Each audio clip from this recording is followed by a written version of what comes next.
CNN's Erin Burnett did a deep dive on Vice President Kamala Harris's far-left past and was shocked by some of the Harris 2019 policies. Let's watch. A K-file investigation has uncovered, meantime, a 2019 questionnaire.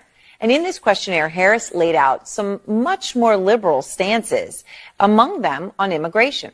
So in 2019, in what K-file found, she said she would cut funding to ICE, writing, quote, "Our immigrant detention system is out of control, and I believe we must end the unfair incarceration of thousands of individuals, families, and children. I was one of the first senators after President Trump was elected to advocate for a decrease in funding to ICE." Well, now, of course, she's touting the Biden administration's executive order to crack down on the border. Doesn't end there. CNN also uncovered Harris supporting providing gender transition surgery to detain migrants if they want it, among other policies. Let's watch. She said on immigration, she made this open-ended pledge to end immigrant detention. She said she supported taxpayer-funded gender transition surgeries for detained migrants. She also said she supported taxpayer-funded gender transition surgeries for detained migrants. She actually said she supported that. She both wrote and answered in the affirmative when she was asked this. Oh. And she said she also supported it for federal prisoners. Now, she also pledged to slash immigration detention by 50%, close all family and private facilities, and decrease funding for ICE, and then the end ICE detainers with local law enforcement. I mean, these are things that, you know, it would be hard to think that you would come up with taxpayer funding gender transitions for detained migrants, and yet this, as you say, written and verbally. You know, what else, you know, did you find?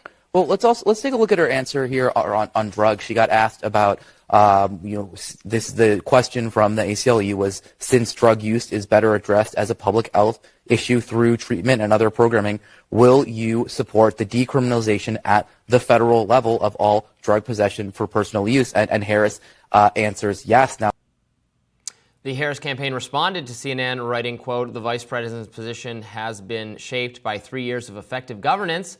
As part of the Biden-Harris administration, the campaign refused CNN's request to elaborate further." Excellent work there that's Andrew Krasinski, also known as K-File, who is one of the greatest mainstream reporters, very fair to both sides, goes back and finds, he's done a lot of exposés on people who had plagiarism in the books they wrote, and he's definitely gone after some conservative figures, but he also holds Democrats accountable. You know, just publicizing, voters ought to know. You can agree with it or disagree with it, but Kamala Harris answered an ACLU survey indicating wanted to decrease ICE's funding, wanted much fewer detentions of illegal migrants, and publicly funded gender transition surgeries for the illegal immigrants who want them. You know, it's not something one wants to run on as a policy issue, I don't think, which is why the CNN host was so kind of, you could see her really struggling and being like, my God, why did Harris say this? I know this is unpopular. So bad. Help. Why did the publicly funded gender assignment surgeries make you giggle, Robbie? Because it's, I think, a very far-left policy that maybe 15% of voters would support doing that. Right. Yeah. I think it's true that the average voter may not be aware that when someone is detained in the United States is responsible for their health care. That includes mental health care in a lot of cases in America's prisons, except, you know, ICE doesn't deal with the prison system. It's housed within the Department of Homeland Security. So if you get into the weeds of how horrible the bureaucracy is, you know, ICE is responsible for the targeted detainment of people who are migrants, specifically prosecuting migrants, separating families. They've been found to be responsible for horrible conditions in their detainment centers. Human rights violations have been investigated there. And so this idea that we have, you know, migrants detained, this costs the United States a lot of money, by an agency housed within the Department of Homeland Security, not subject to the usual regulations of the Justice Department and the U.S. prison system. That is why people call to abolish ICE, because of the lack of actual democratic oversight of ICE and their proven inability to maintain basic human rights among their detainees. And so, yes, it's true that mental health care is provided to people, held in prisons in the United States and detainment facilities. Sometimes that means giving people who are struggling with bipolar disorder and schizophrenia their kind of drug-based treatment. It also involves people struggling with depression as a result of gender dysphoria, potentially, affirming care, which could mean hormone treatment. It could mean gender assignment surgeries. And so maybe the solution would be we don't have so many people detained in the United States, and therefore the United States is not responsible for their health care.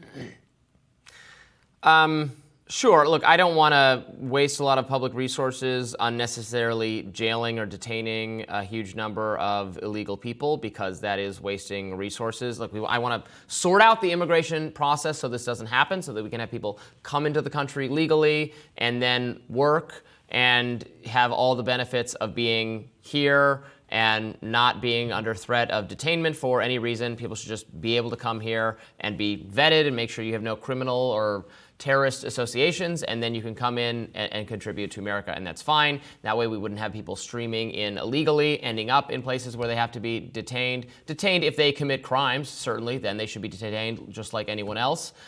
Yes, of course, the prison system is responsible for providing medical care to the prisoners, but I am certain that a lot of not just conservative Americans, but Americans in general will not love the idea of funding something like gender transition treatment, something that they probably don't even think, I mean, some conservatives don't even think should be legal, let alone subsidized publicly. I'm all for letting people make whatever choices they want. I generally don't want to make other people pay for it. Of course, the healthcare system is a little more complicated than that, because that's how an insurance pool works, is that everyone's paying in and then people get to take out when it's medically necessary, and then we argue over what's medically necessary.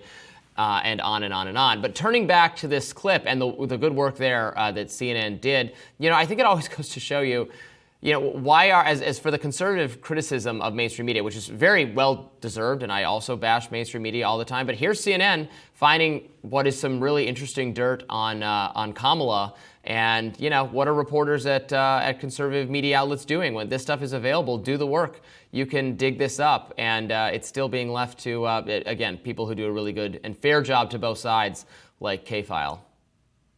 Yeah, I think there's a lot of policies that were maybe overlooked there that are extremely popular that Kamala supported that, she doesn't this time around, probably because they're pandering towards the middle. They're pandering towards these conservatives that are defected from the Republican Party because they could never vote for Trump. These never Trump voters seem to be a base that the Harris campaign really wants to get. And so Kamala Harris spoke about banning fracking in 2019. Now she talks about a slower transition towards being more sustainable when it comes to energy sources. She spoke about what healthcare would look like. At one point, she supported Medicare for all. And so this idea that, she supported popular policies that are progressive in 2019 that she doesn't anymore, I think warrants some more attention. What is the new solution to ensure Americans have healthcare that is either free or affordable? That is healthcare that they fund through every day working in the United States of America, and bolstering up an economy and ensuring our public revenue can be well spent on things people actually want, like healthcare and good education. I think she really should revive some of those campaign promises that are actually overwhelmingly popular. And we're speaking to Glenn Greenwald on the show today. I mean, the perspective is well known that Kamala Harris maybe wavered on these issues because she has donors that don't support the more progressive approach to wealth redistribution when it comes to wealth taxes. Maybe they're okay with the capital gains tax, but not a wealth tax. And so that's why she's gone that avenue. Maybe they're okay with fracking being in existence for another 5 years and a slow transition out so the industry can make as much money as possible. And that's why she's wavered on that. I think it's very possible that, her donors are controlling this policy agenda. But let's be real. Abolishing ICE isn't the only thing that was on that 2019 agenda that's different. And I think who Kamala Harris really is at heart is probably not exactly who she's running as. And I think a lot of progressives look back at that 2019 agenda and they feel like all is not lost when it comes to Kamala Harris being the presumptive nominee, especially with Walz on the ticket. But I think we're going to see tonight Kamala Harris have a different tune. around economic policy, around the provision of public services, because as it turns out, it's popular in the polls, not just among progressives, but among Republicans and Democrats who are registered and likely voters. More Rising right after this.